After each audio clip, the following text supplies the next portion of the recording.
এটা কৌশল।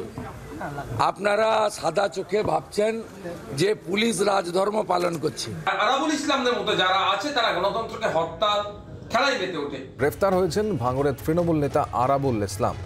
ভাঙড়ের প্রাক্তন বিধায়কও তিনি। ভাঙড় থেকেই তাকে গ্রেফতার করা হয়েছে। উত্তর কাশীপুর থানার হাতে গ্রেফতার আরাবুল ইসলাম। গত বছর পঞ্চায়েত ভোটের মনোনয়নের সময় ভাঙড়ে ব্যাপক হিংসা এবং খুনোখুনির ঘটনা ঘটে। সেই সময় এক আইএসএফ কর্মীকে খুনের মামলায় গ্রেফতার করা হলো আরাবুলকে। আরাবুলের বিরুদ্ধে অস্ত্র আইন এবং সরকারি কাজে বাধা দেওয়ার মামলাও করা হয়েছে। প্রসেনজিৎ সর্দার আমাদের প্রতিনিধি এই মুহূর্তে রয়েছেন আমাদের সঙ্গে। প্রসেনজিতের সঙ্গে কথা বলে নেব। প্রসেনজিৎ, আরাবুল ইসলাম তাকে গ্রেফতার করা হয়েছে এবং আরাবুল ইসলাম যেভাবে ভাঙড়ের দাপুটের নেতা, তাকে গ্রেফতার করার ঘটনায় খুব স্বাভাবিকভাবেই ভাঙড়ের মানুষজন কি বলছেন তার সম্পর্কে একটা আগ্রহ তৈরি হচ্ছে। কি বলছেন তারা, এবং একই সঙ্গে যে রাজনৈতিক দলগুলি রয়েছে বা তৃণমূল কংগ্রেসেরই বা অন্যান্য নেতারা রয়েছেন তারাই বা কি বলছেন আরাবুল ইসলামের এই গ্রেফতারিতে? কারণ গ্রেফতারি হচ্ছেও অনেকটা সময় পর। একদমই তাই। দেখো সমাদিত্য, গতকালকে গ্রেফতার হওয়ার পর কিন্তু আরাবুল ইসলাম আজকের সকাল থেকে তার যে বাড়ি আছে বা এলাকা আছে সেখানে কিন্তু বলা যেতে পারে থমথমে পরিবেশ, এবং সেখানে যারা আরাবুলের যারা সঙ্গী ছিলেন বা যারা কর্মীরা ছিলেন তারা কিন্তু বুঝতে পারেননি যে এইভাবে তাদের প্রিয় নেতা আরাবুল ইসলাম গ্রেফতার হবে। এবং যেটা আমরা সূত্রভাবে যেটা আমরা জানতে পেরেছিলাম যে ভোট যে হিংসার ক্ষেত্রে যেখানে যখন নমিনেশন হয়েছিল সেক্ষেত্রে যে আইএসএফ এর তরফ থেকে দাবি করা হয়েছিল যে তাদের দলীয় কর্মীকে খুন করা হয়েছে তৃণমূলের তরফ থেকে, বা তার যে এলাকায় যে যে সমস্ত জমি সংক্রান্ত যে বিষয় নিয়ে যে একটা অভিযোগ উঠে আসছিল, সেখান থেকে টাকা তোলার একটা বিষয় ছিল, সেই সব যে একটা অভিযোগ ছিল সেই অভিযোগের ক্ষেত্রে গতকালকে দেখা গেল যে আরাবুল ইসলাম গ্রেফতার হয়েছে। এবং আজকের সকাল থেকে বলা যেতে পারে তার এলাকা পুরোপুরি থমথমে। আমরা কিছুক্ষণ আগে শওকত মোল্লা তার সাথে ফোনে যোগাযোগ করেছিলাম। তিনি যেটা জানিয়েছেন যে আইনত ভাবে যেটা হবে সেটা তো মানতেই হবে, এবং আরাবুল ইসলাম গ্রেফতার হয়েছে। তিনি তাদের মানে লয়ারের সাথে কথা বলছেন এবং কি বিষয়ে গ্রেফতার হলো বা সেটাও কিন্তু জানার চেষ্টা করবে, সেটা কিন্তু শওকত মোল্লা যে ভাঙড়ের অবজারভার ক্যানিং পূর্বের বিধায়ক সেটা কিন্তু জানিয়েছেন। পাশাপাশি আজকের যারা কর্মীরা আছে তৃণমূলের যারা নেতৃত্ব আছে তারা বিষয়টা নিয়ে আজকে তারা একটা দলীয় একটা কর্মসূচি নেবে, সেখানে একটা তারা মিটিং করবে বলে আমরা জানতে পারছি যে পরবর্তী সিদ্ধান্ত কি হবে। এবং সবটাই কিন্তু বলা যেতে পারে যে হঠাৎ করে যে এই যে আরাবুল ইসলাম গ্রেফতার হলো তাদের কাছে যেটা মনে হয়েছে দলীয় নেতৃত্বদের কাছে সেটা কিন্তু তারা একটা পর্যালোচনা করে দেখছেন। এবং এই মুহূর্তে কিন্তু বিরোধীরা বিশেষ করে আইএসএফ এর যারা নেতৃত্ব আছে ভাঙড়ে তারা কিন্তু জানাচ্ছে যে যেভাবে আরাবুল ইসলাম যেভাবে এলাকাতে একটা তাণ্ডব চালাতো, একটা দাপটের সাথে সেই তাণ্ডব চলতো এবং বিরোধীদের সবসময় মানে এক ঘরে করে রাখতো, সেই জায়গাটা কিন্তু আইনত ভাবে যে জায়গা তৈরি হয়েছে বা যেভাবে গ্রেফতার হয়েছে সেটাই তার কিন্তু কর্মের ফল ছিল বলে কিন্তু তারা বিরোধীরা জানাচ্ছে। এবং এই মুহূর্তে কিন্তু বলা যেতে পারে ভাঙড়ের পুরো বিষয়টি যেটা ভাঙড় টু পোলেরহাট থেকে শুরু করে ভাঙড় টু বাড়ি যে এলাকা সেখানে কিন্তু বলা যেতে পারে পুরো থমথমে পরিবেশ। সমাদিত্য, ধন্যবাদ তোমাকে। আমরা কথা বললাম প্রতিনিধি প্রসেনজিৎ সর্দারের সঙ্গে।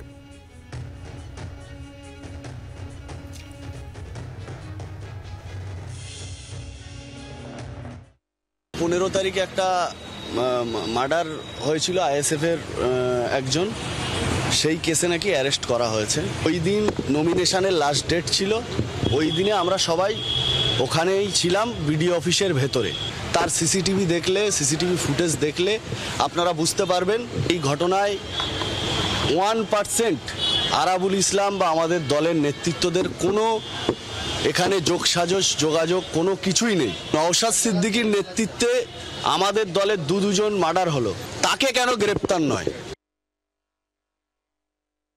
আমার সাথে আরাবুল ইসলামের ব্যক্তিগত কোনো সংঘাত নাই।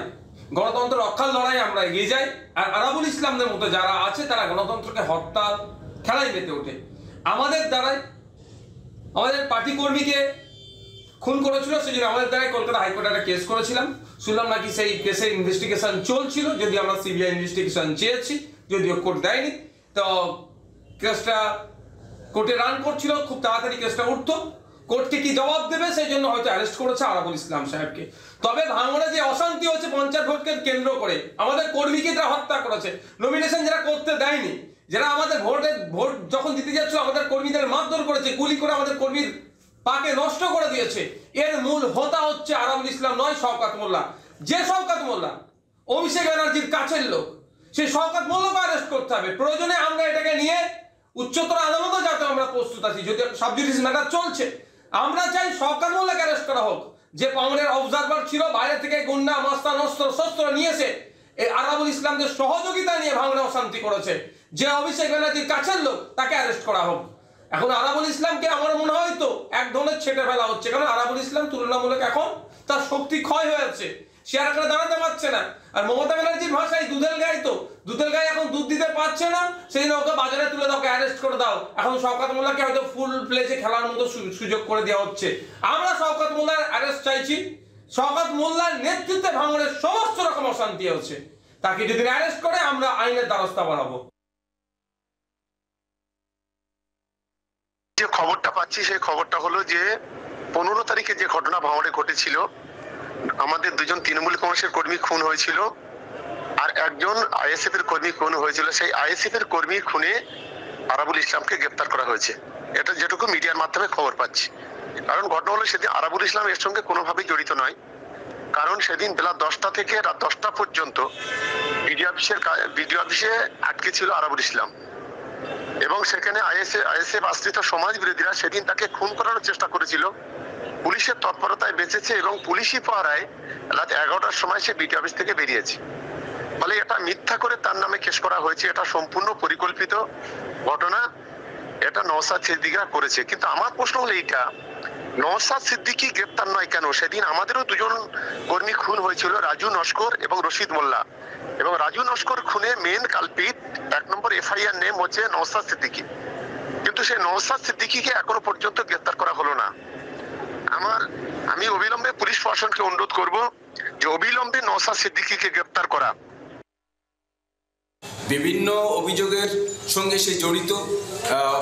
নমিনেশনের সময়, গণনার সময় যে খুন হয়েছিল, নমিনেশনের যে দুজন আইএসএফ কর্মী খুন হয়েছিল, সেই অভিযোগও তার বিরুদ্ধে আছে। এবং এলাকায় বিভিন্ন রকম গোষ্ঠীদ্বন্দ্ব, তোলাবাজি, অনেক কিছু অভিযোগ তার বিরুদ্ধে। আসলে কি কারণে হয়েছে জানি না, তবে যে বিভিন্ন যে আজকে এতদিন পরে এই গ্রেপ্তার কেন হচ্ছে, যদি খুনের অভিযোগ থাকে বা তোলাবাজি, সে এটা তো প্রথম থেকেই অভিযোগ ছিল, আজকে কেন গ্রেপ্তার হচ্ছে? এর মূল যেটা বিষয়টা আমরা বুঝতে পারছি, ধারণা করতে পারি যে আসলে দলের মধ্যে একটা ভয়ঙ্কর রকম গোষ্ঠী কোন্দল শুরু হয়ে গেছে, মানে এলাকার মধ্যে। সেটা হয়তো দলের উপরতলা নিচে তলার মধ্যে একটা মানে বোঝাপড়া করেই এটা হতে পারে। তবে এটা যে আসলে সে অন্যায় করেছে তার কারণে এই গ্রেপ্তার, এটা আমার ধারণা নেই, এটা আমি বুঝতে পারছি না কি কারণে হয়েছে। গ্রেপ্তার করে ভোটের আগে বেল করিয়ে ভোটের সময় যাতে ইলেকশন কমিশনের যে নির্দেশ থাকে, ওয়ারেন্ট এক্সিকিউশন, এটা কৌশল। আপনারা সাদা চোখে ভাবছেন যে পুলিশ রাজধর্ম পালন করছে, কিন্তু না, মমতা পুলিশ এসব করে না। আরাবুলকে দিয়ে, শওকতকে দিয়ে ওই এলাকায় ভোট লুট করবে, তাই ওর বিরুদ্ধে ওয়ারেন্ট ছিল, ওকে অ্যারেস্টও করা হলো, খুব তাড়াতাড়ি ওকে জামিনও করে দেওয়া হবে, যাতে নির্বাচনের সময় নির্বাচন কমিশনের গ্রেপ্তারির সামনে না পড়তে হয়। ওকে ওখানে রেখেছে, বিরিয়ানি খাওয়াবে, ভালো কম্বল টম্বল দেবে, ও থাকবে ওখানে ভালো করে। শাহজাহান শেখের যে কেস, তার থেকে মানুষের দৃষ্টি ঘোরাবার জন্য, ওটাকে হালকা করাবার জন্য আর এটা করা হয়েছে।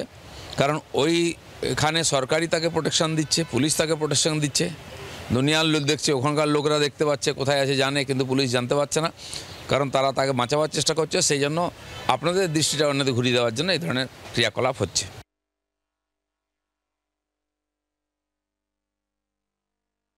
পোস্টপোল ভায়োলেন্সের উপরে এরা স্টেপ নিত রাজ্য সরকার, তাহলে এই নেতারা কেউ বাইরে থাকতো না, 18 জন।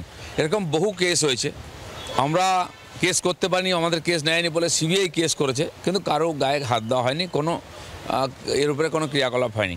এ সবই টিএমসির নিজের রাজনৈতিক স্বার্থে, আর এই ধরনের কাজ করতে হয় তাকে হয়তো একটুখানি কড়কে দেওয়ার চেষ্টা আর সাধারণ মানুষের দৃষ্টি ফেরানোর চেষ্টা। আগেও গ্রেপ্তার হয়েছে, দল থেকে এক্সপেল হয়েছে, তারপরে আবার ছাড়া পেয়েছে এবং আবার দলের নেতা হয়েছে। এটা কবে এরা গ্রেপ্তার হবেন আর কবে এরা ছাড়া পাবেন, এটা সবই তো দাদার ইচ্ছায় কাজ বা দিদির ইচ্ছায় কাজ, না বোঝার কোনো কারণ নেই। তোলাবাজি করেছে বলে গ্রেপ্তার না, বরং তোলাবাজি করে দলকে ঠিকমতো দিতে পারছে না, তাই ওর কোনো প্রয়োজন নেই। আরাবুলের মাথায় যারা বসে আছেন তারা আরাবুলের চাইতে বড় তোলাবাজ বলেই এখন আরাবুলকে রাখার কোনো দরকার হবে না। আরাবুল ইসলাম তিনি যদি তৃণমূল কংগ্রেসেরই নেতা হন, আর পুলিশও যখন তৃণমূল কংগ্রেসের সরকারের, তো তাহলে পুলিশ গ্রেফতারের প্রশ্নে রাজধর্ম পালন করছে।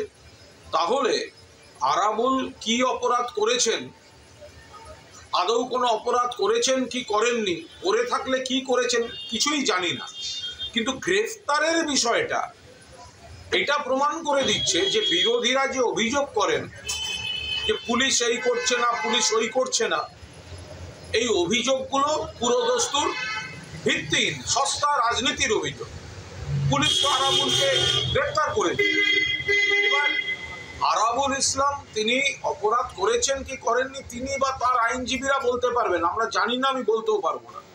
কিন্তু বিরোধীরা সাধারণভাবে যে উৎসার রাজনীতি করেন সেটা এই ঘটনার মধ্যে দিয়ে ভিত্তিহীন বলে প্রমাণিত হয়ে যাচ্ছে। বাংলার আওয়াজ, বাঙালির আবেগ, জি 24 ঘন্টা।